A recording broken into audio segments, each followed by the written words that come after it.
Here we are in Joshua Tree. That's granite. The rock is a little bit coarse, so if you're going to be doing multiple attempts or climbing all day long on this type of rock, it's really helpful to have tape on your hands to help from abrasions and cuts, just so you can climb longer and have a more enjoyable experience.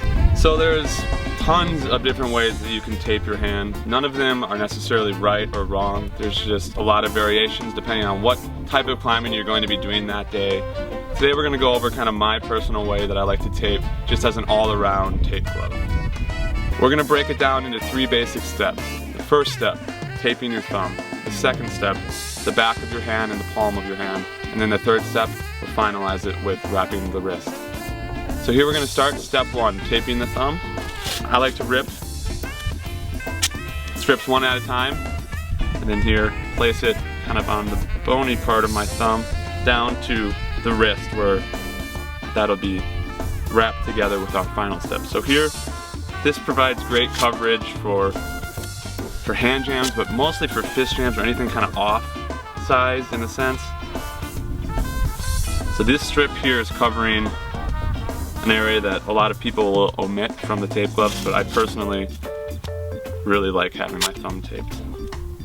Once I get about 3 strips of tape, I'm pretty much done with this. I'm just going to do a half roll or half wrap around my thumb knuckle area to make sure that this doesn't want to roll apart or fall off.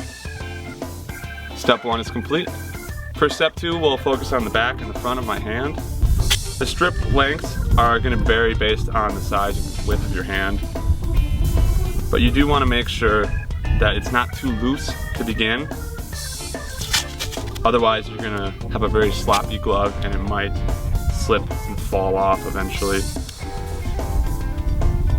Some people here, they wrap continuously around, but I find when I do that, it can get a little too tight sometimes and cut off the circulation or make constricting my hand in a jam a little uncomfortable.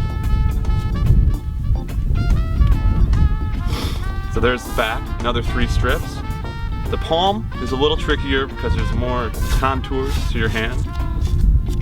So just kind of experiment a little here.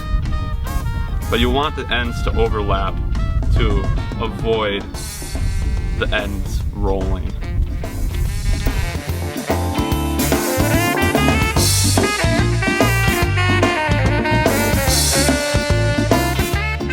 Once I've covered most of the surface area of the front and back of my hand, I kind of just give it a squeeze, try to make the tape lie nice and flat.